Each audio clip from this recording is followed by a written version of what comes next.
가장 먼저 우리가 그 해체론을 이렇게 먼 거리에 떨어뜨려 놓고 바라볼 때 나타나는 해체론의 모습인데, 그것은 이제 좀 부정적인 모습입니다. 그러니까 해체한다 그러면 부순다는 거 아니에요. 부수고 부정한다. 그 비판하고 파괴한다 할 때의 그 해체입니다. 그런데 그 무엇을 부수고 무엇을 부정할까요? 놀랍게도 서양 철학 일반입니다. 2000년의 서양 사상사 전체를 부시고 부정하겠다 하는 게 해체론입니다. 그 다음에 긍정적인 모습입니다. 이제 이 서양 철학 전체를 부시고 부정하는데, 이게 맹목적으로 부정하기 위해서, 맹목적으로 파괴하기 위해서 해체하자는 게 아닙니다. 부시고 해체하되 더 이상 부술 수 없고 더 이상 해체할 수 없는 것을 찾기 위해서 부숴보자는 겁니다. 그러면 데리다에게 해체 불가능한 건 뭡니까? 뭐 이제 데카르트에게서 회의 불가능한 것으로 남는 거 잘 알죠? 나는 생각한다, 고로 존재한다. 사유하는 자의 존재가 데카르트 철학의 출발점인데, 바로 그 코기토에 해당하는 해체론의 출발점은 보통 차연, 문자, 유령 이렇게 불립니다.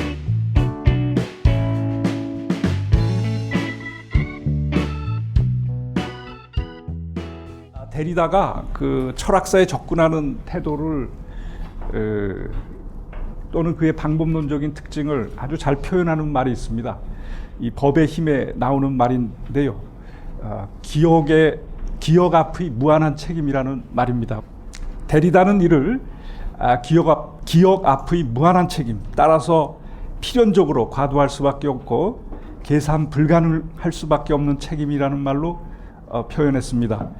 해체론이 행하는 모든 일은 이론적 사유와 개념적 요소들이 지닌 역사, 기원, 그리고 의미, 따라서 그 한계를 회상하는 과제로 수렴됩니다.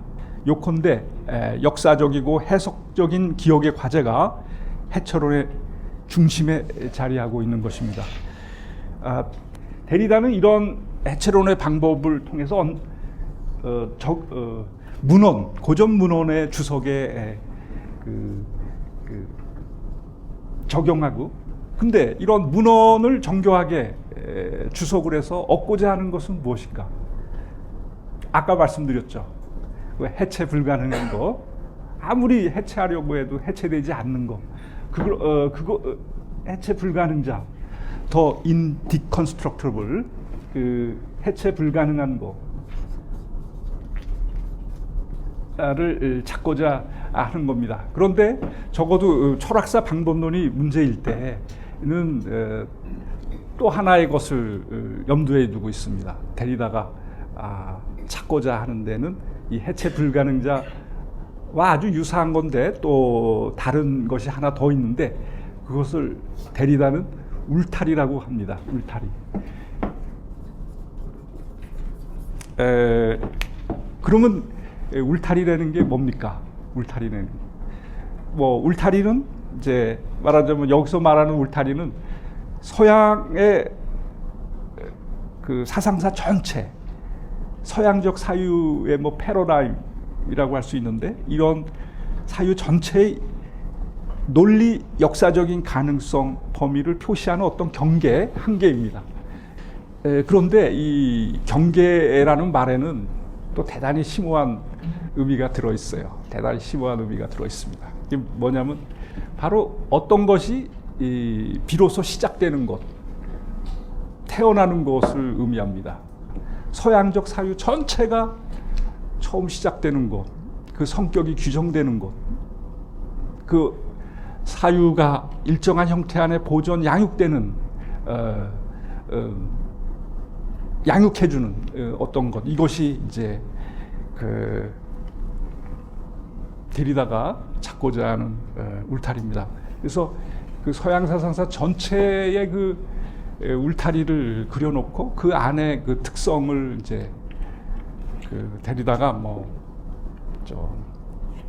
로고스 중심주의니, 현존의 존재 이해니, 음성 중심주의니, 이런 그 두드러진 특징들을 이렇게 명명을 합니다.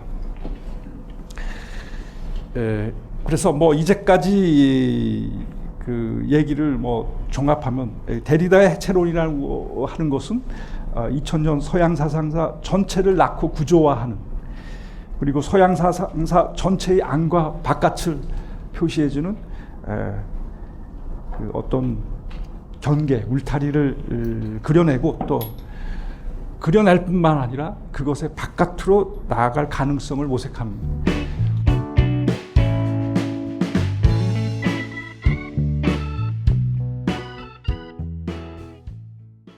해체론의 중심에는 그러니까 이제 해체 불가능자가 있습니다.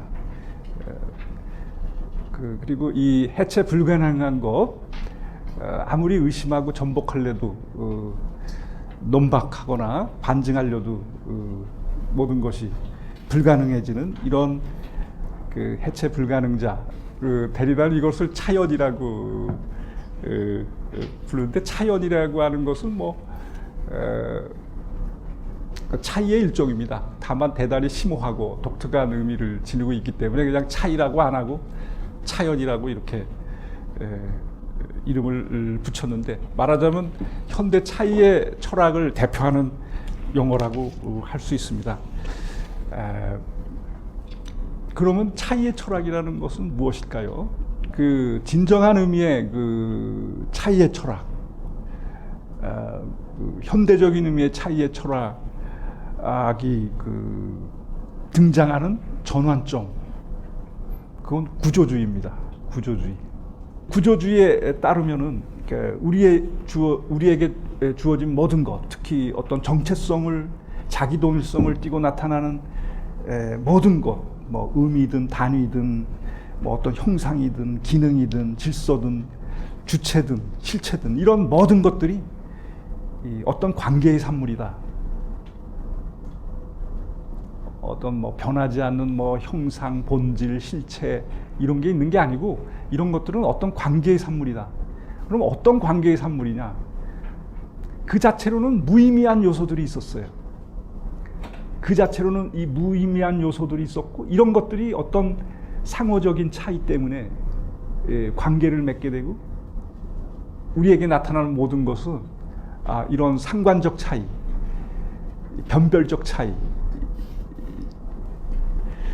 또 영어로는 이걸 differential relation이라고 하는데, 또는 뭐 relational difference라고, 이런 이런 상관적인 차이의 산물이라는 거예요.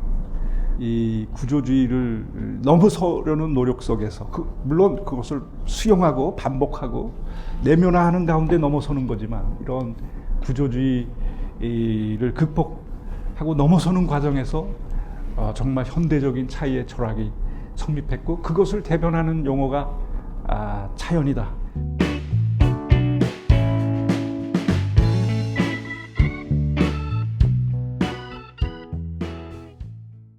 일단 이 차연이 언어의 문제에 적용돼서 그 문자학의 형태를 띨 때, 데리다는 이런 그 문자에 대한 이 경험적인 과학을 가리키는 이 명칭을 다른 차원으로 옮겨 놓습니다. 어떤 초월론적인 차원, 기존의 인식론이나 존재론, 기존의 제일 철학보다 앞서는 그런 모든 것, 인식론, 뭐 존재론, 언어 철학, 이 모든 것보다 먼저 와야 되는 그런 초월론적인 차원을 가리키는 용어로 전치시키는 거죠. 전치시키는 거. 또 해체론을 대신하는 용어로 전도시키는 겁니다. 왜냐하면 그 문자, 이것이 그 차연, 다시 말해서 해체 불가능한 것의 다른 이름이기 때문입니다. 언어상에서 나타나는 차연, 그것이 문자입니다. 이제 아리스토텔레스는 이 문자가 이 음성, 목소리를 대신하는 위치에 있고, 음성은 우리 내면적인 상태, 심리 심리 상태를 표현하고 이 심리 상태는 어떤 의미, 뜻을 가리킨다. 그런데 데리다가 말하는 문자라고 하는 것은 이제 이런 그 수평적 구도의 어떤 한 위치를 차지하는 게 아니라 이 모든 것이 가능하기 위해서 전제해야 되는 어떤 원리적인 것, 문자. 그러니까 이런 것들이 어떤 일정한 형태, 질서 속에서 분절이 되고 조직되기 위해서 먼저 전제해야 되는 것을 데리다는 문자, 글 또는 이제 이런 그 원리적인 특성을 가리키기 위해서 이제 그 아오키, 아큐라이팅, 아키 트레이스, 그래서 그 원초적이라는 말을 붙이는데 그 어떤 초원론적인 위치에 있다는 걸 표시하기 위해서, 그러니까 이 세상이 또 이 세상에 속하는 모든 것이 나타나기 위해서는 그 배우의 그걸 조직해주는 원리가 있어야 되는데 그 원리가 바로 문자고 차연이고 뭐 흔적이다, 이런 얘기입니다. 그러면 이런 아까 처음의 문제로 돌아가는 거죠. 구조주의적 차이, 소시르가 말한 그 차이의 원리와 데리다가 말한 차연은 어떤 차이가 있느냐? 가령 여기 동일성과 차이라는 그 한 이항 대립의 짝이 있죠, 한 켤레. 근데 구조주의자들이 말하는 차이, 어떤 그 조직, 생성, 분절의 원리에 해당하는 차이는 요런 차이, 작은 차이가 아닙니다. 분절과 종합의 원리서의 차이는 바로 이 이양 대립적 차이, 이 선이 표시하는 차이입니다. 요 차이. 이게 이제 중간 사이즈, 이게 최소 사이즈의 차이, 이 중간 크기의 차이, 이 이양 대립의 체계가 이게 역사 지역마다 달라집니다. 이 패러다임이, 사고의 패러다임이, 언어의 패러다임이 달라진다는 것은 이양 대립의 그 질서가 좀 변형된다는 거예요. 이 선이 이렇게 그려지다가 뭐 저렇게 그려지다가, 그게 어떤 패러다임 시프트에서 일어나는 구조적 변동을 얘기합니다. 그러면 그 구조적 변동은 어떻게 일어나냐? 그거를 설명하지 못해요. 구조주의적 차이는. 이 구조가 그 내적인 질서, 내적인 조직을 이렇게 바꿔가는 과정을 설명 못해요. 구조. 그걸 설명해 주는 게 데리다의 차연입니다. 그것은 제3의 차이, 그것은 어디서 성립하냐? 구조의 안과 밖, 이 경계, 울타리에서 성립하는 겁니다.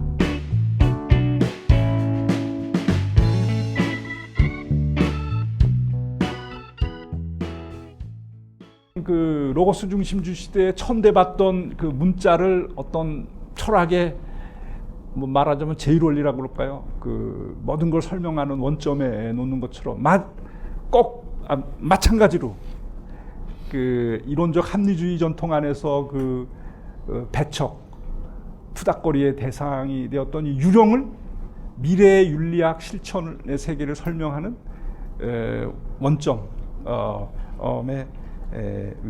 위치 시킵니다. 이제 뭐 여기서 또 이제 차이에 대해서 언급하자면은 뭐 말씀드린 것처럼 문자는 주로 그 어떤 조형의 원리, 분절화의 원리, 이 세계가 나타나는 것을 설명해주는, 왜 어떻게 나타나냐, 왜 이 세상에 질서가 있냐, 이런 것을 설명해주는 원리라면, 뭐 유령이라고 할 때는 그것에 더해서 이제 역사의 원리입니다. 미래에 대한 미래가 이렇게 열리는 것을, 그래서 어떤 희망이 또 그 미래에 대한 확신과 또 결단을 설명할 수 있는 원리로 유령이 등극을 하게 됩니다. 데리다가 말하는 유령이라고 하는 것은 정말 어떤 윤리적 차원이 개방되는 그런 사건의 순간을 말합니다. 유령 출몰이라고 하는 거. 그러니까 이제 어떤 이렇게 닫힌 시간, 프로그램에 대한 시간에 어떤 구멍이 나고, 그래서 어떤 미래가 현재로 역류할 수 있는 그런 가능성을 여는 것을 가리켜서 유령이라고 하는 겁니다. 그래서 이제 이 법의 힘에서는 바로 이 시간의 어떤 이 구멍을 열어놓고 미래로 향한 출구를 열어놓는 이 유령이 정의다. 이것을 선언합니다. 법의 힘은 말하자면 정의에 관한 이론이다. 해체론적 정의론이다. 이렇게 얘기할 수 있고, 데리다가 말하는 정의는 법이나 정치를 또는 공공의 영역을 초과하는 그런 의미의 정의입니다.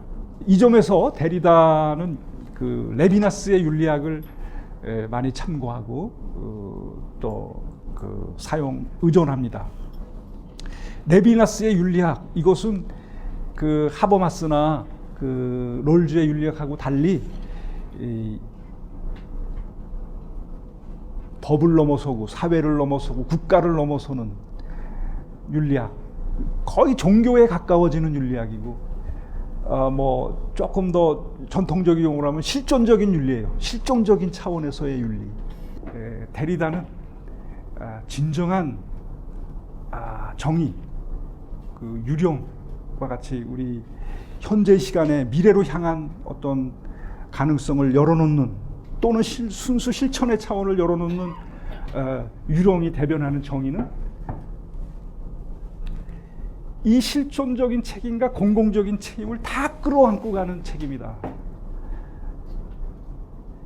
그때의 상황마다 이 두 종류의 책임을 조율하고 균형을 찾는, 그러니까 이 중에 어느 한쪽의 길을 선택하고 편안하게 가는 게 아니라 이 두 길을 다, 이 두 가지 책임과 의무를 다 하려고 노력하는 그 길을 갈 때 그것이 유령 정의가 지시하는 길이 있는데, 이 길을 가기 위해서는 이 길이 좁은 문이에요. 지드적인 의미의 좁은 문. 고난과 시련의 길. 그것을 결정 불가능자의 시련이라고. 결정 불가능자의,